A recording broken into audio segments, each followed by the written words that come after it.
Hey, what's going on YouTube? Cinnabon here. In this video, I'm going to give you guys another update on the hydroponic tomatoes.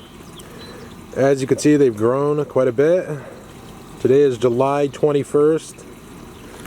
You can see we're starting to get really good sized tomatoes growing on all of them. The stems have started to get pretty thick, and these plants are growing pretty good.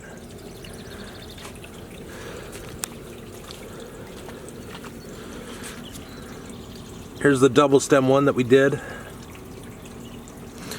We're doing a little experiment and seeing what grows better, the double stem or the single stem.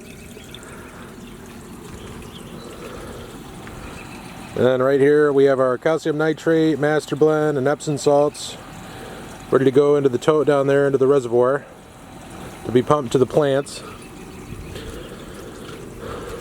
Now we have been getting one problem. I said I'd tell you guys the problems. This little dripper line has been getting clogged and coming out pretty slow, and all you got to do for that is just tap it to release whatever's clogging it.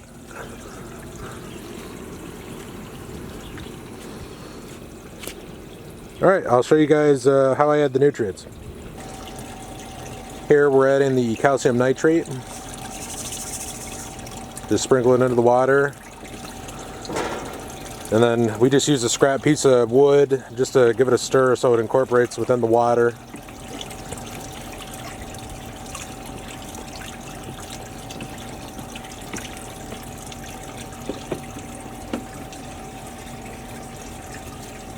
Now we're going to do the same for the master blend.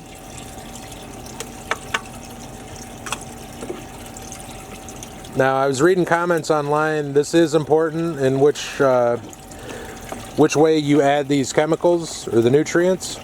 You want to do it in the order that we're showing here. That way it all incorporates into the water.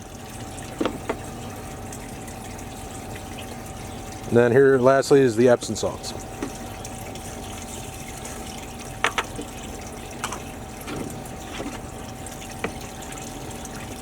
Now we just give it a stir to incorporate it.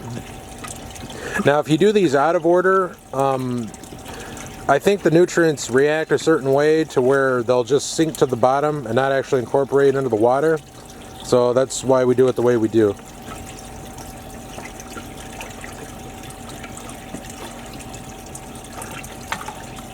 Now this should last for probably at least 3 days, but the bigger the plants are getting, you're going to have to check it more and more often. Because when these first start, you could literally leave it for a week and you'd be fine. But once they start getting some tomatoes on them and start getting bigger as they are, you're going to want to check it at least every 3 days, if not sooner. Alright, so another problem we've been having is because the tomatoes are getting so big and they're just being held up by the little wire tomato cages. One of the mistakes that we made when I put these in, I should have put the tomato cages in first, then put the stones, the white river rock there. But I added the stones first, so I had to kind of shimmy these down in between the stones, and as you can imagine, they don't really like to go in between the stones. And I don't know if you can see that on camera, but this one's kind of getting a tilt to it because of the weight of the tomato plant. So those have been kind of falling over. And when that happens, we have to add a few more stones, then we have to try to push the tomato cage down farther.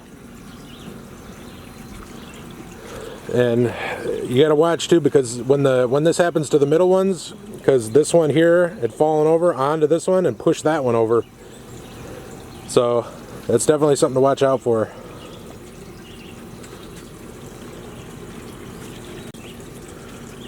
In the previous videos I didn't actually show what type of tomatoes I was growing, and as you can see here, these are Beefmaster tomatoes. It says it matures in 80 days and you get a fruit size of 1 to 2 pounds. So that's the style of tomatoes I'm growing here. These are all the same variety.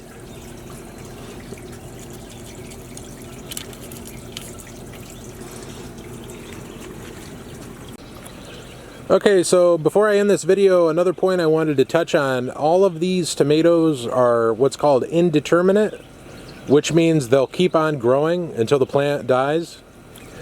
Now, you can get a determinate variety, And basically what that means is the tomatoes will all mature at the same time, roughly.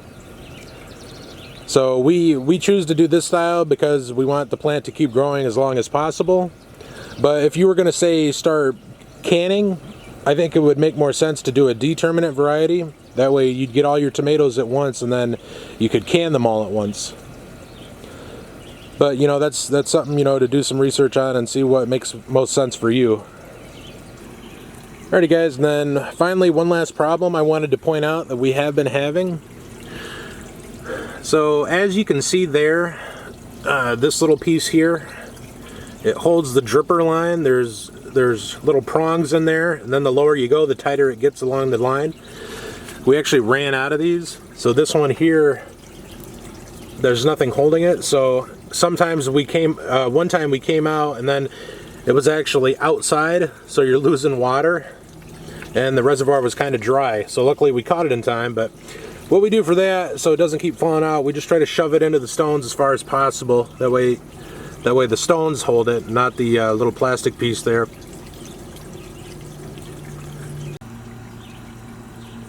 Alrighty guys, this concludes the second update for the hydroponic tomatoes. I hope you guys enjoyed the video. Please like and subscribe, and I'll catch you guys on the next video.